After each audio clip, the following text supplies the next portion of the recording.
Back in 2015, I had just relocated for the second time to the Atlanta area. It was another state, another new market, another place where I had to start all over again. I tried cold calling for sale by owners and expireds, but it just wasn't for me. Yes, I did get a couple of deals out of it, but I hated every minute of it. So I know that it's effective. It's just not for me, and it's not how I want to spend my time. Have you ever heard of Slide Dial? It's an app that when you pull it up on your phone and you put somebody's phone number in, it goes straight to their voicemail. When I had to cold call people, I would actually slide dial them because I did not want to talk to them. I did not want to get yelled at, hung up on, and rejected over and over and over again. How sad is that I had to call 20 or 30 people and I would slide dial them so that I would not have to actually speak to them. So if you've ever been sitting there and all of a sudden your phone tells you you have a voicemail and you're like, I was sitting right here, I never even heard the phone ring. They probably slide dialed you. But I also had no business coming in, so I had to figure something out.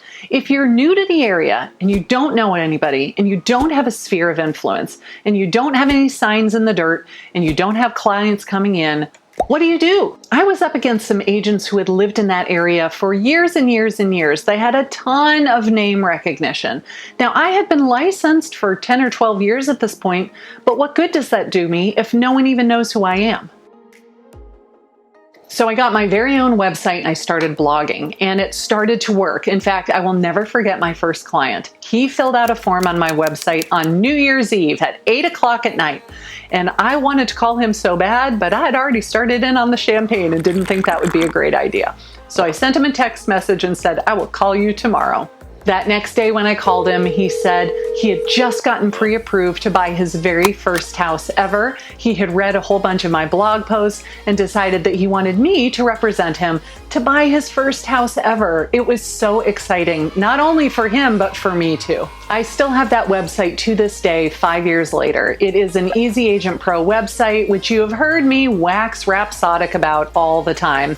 And if you need a website, I cannot recommend them highly enough. I'm going to include a link down below that will get you all kinds of free additional stuff if you decide you need a website as well. They'll give you a discounted rate for the first 3 months. They'll waive the setup fee, and they'll even throw in the CRM part for free. Just use my link down below and let them know I sent you.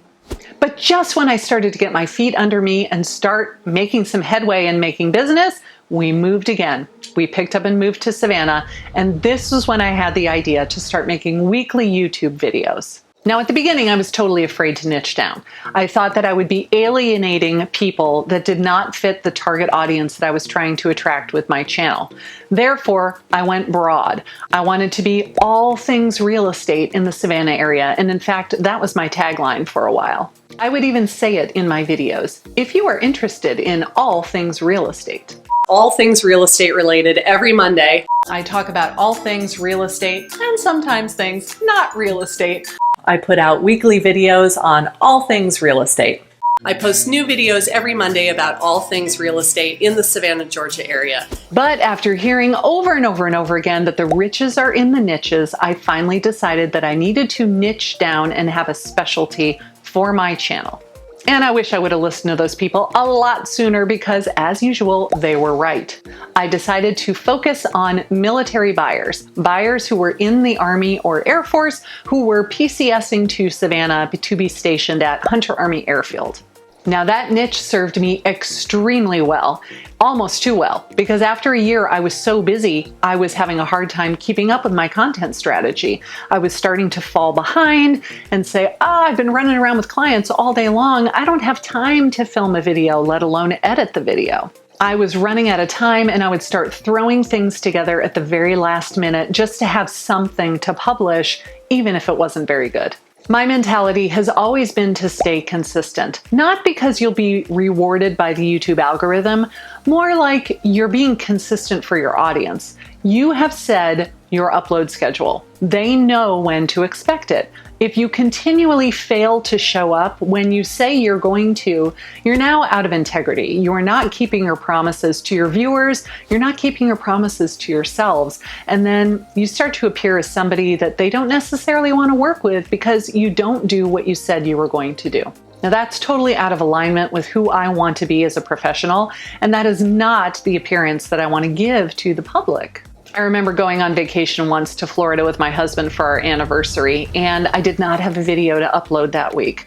So we were out by the pool. I literally pulled out my phone and I recorded some very short, thrown together video with no script, no strategy whatsoever, just to have something to post. It's only had about 300 views in 2 years. It was truly awful.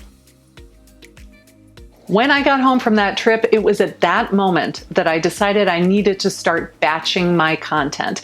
And this is the strategy that has allowed me to stay consistent for 4 years straight with 2 YouTube channels. Not just one, but 2.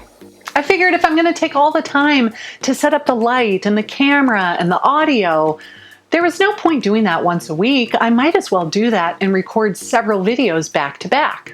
This strategy has saved my bacon on more than one occasion. That sounded like a little rhyme. Save my bacon on more than one occasion. Save my bacon on more than one occasion. Batching your content is what allows you to go on vacation, to take a 10-day cruise, or go hiking in the woods where you have no reception. This is what allows you to take time off if you are getting sick and you need to recuperate. If you are changing brokerages and you just need a little time to get all caught up without having to put out new videos while you're starting over in a new office and having to learn all these new processes.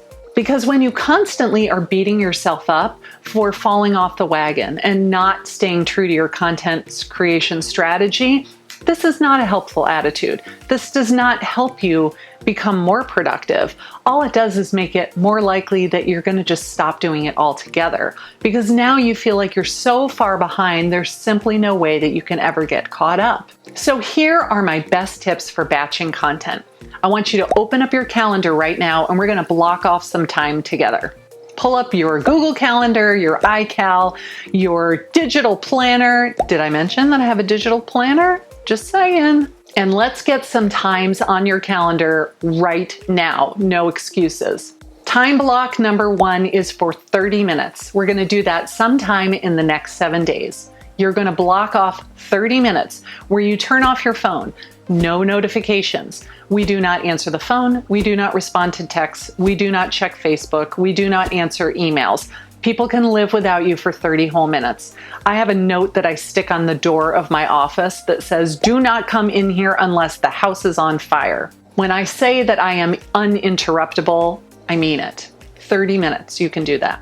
During this first 30-minute time block, you're going to research what you want to make videos about. Look at the videos on your channel that are getting the most views. This is just so simple and it's so often overlooked.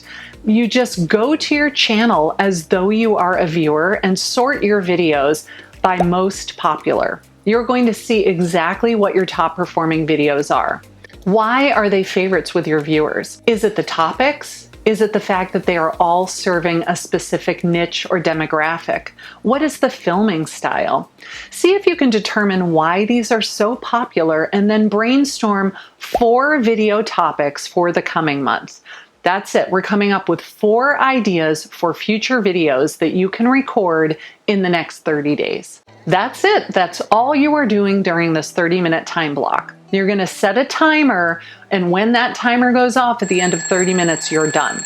You should easily have 4 video topic ideas in 30 minutes. Now, we're not doing any keyword research. We're not coming up with the exact title. We're just thinking of the topic for the videos.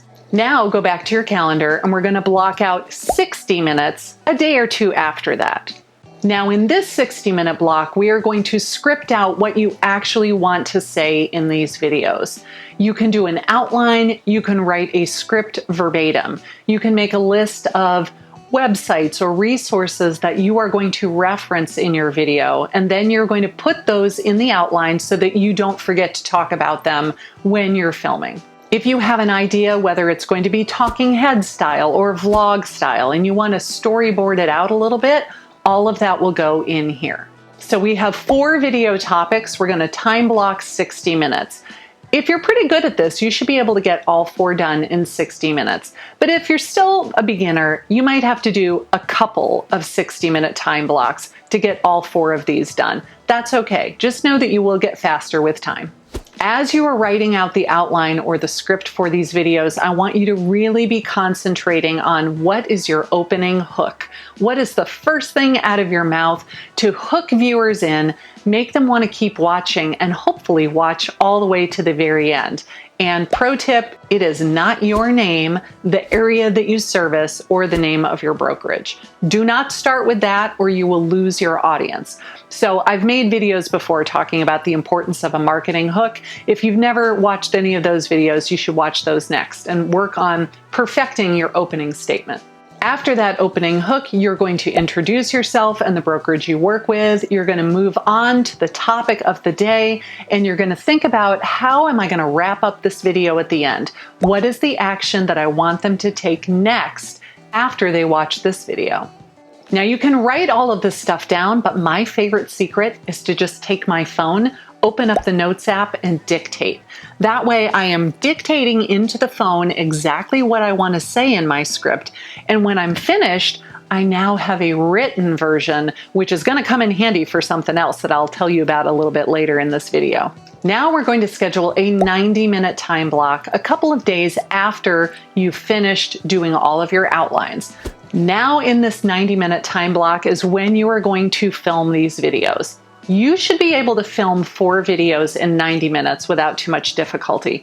Because remember, this is not your dissertation. This is not your thesis. This is simply a very high-level overview of whatever you're talking about in that video.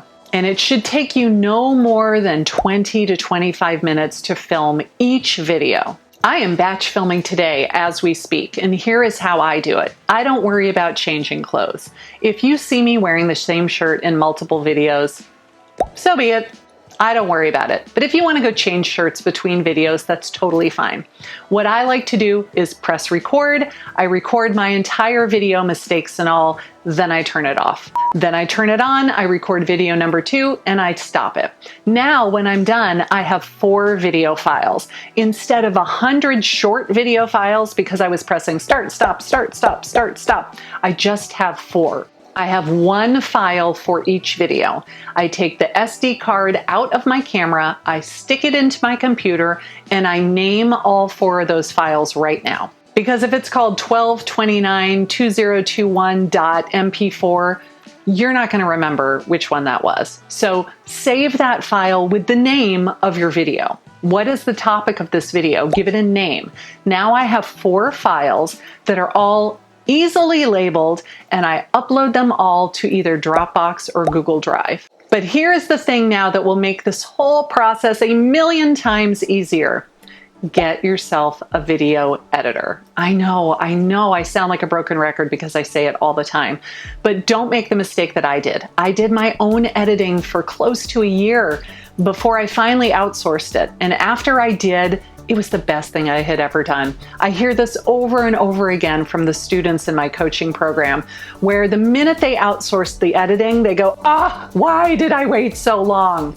No one ever says, I should have waited longer before I hired an editor. No one ever says that. Just trust me that it will be the best thing you do for your business if you can outsource that editing now. So since my videos are in Google Drive, all I have to do is share that link with the video editor. I do not need to send them a 50 gig file. I just give them the Google Drive link and let them download it themselves. I always get asked who I use for video editing, so I am using a pretty wonderful company right now called Video Ease that I am very, very happy with. I'm going to link down below in the description box in case you want to check out Video Ease for yourself. Be sure you drop my name in the promo code so they give you a discount. By batching your content, outsourcing the editing, and possibly even the thumbnail creation as well, you're going to simplify the process and make it so much easier for you to stay consistent so that you can do what you do best, which is sell houses. Did you know that my next 5-day challenge is coming up soon? If you've never taken it before, I'm going to help you turn your YouTube channel into something that will turn subscribers into sales. Click the link and I will see you in the challenge.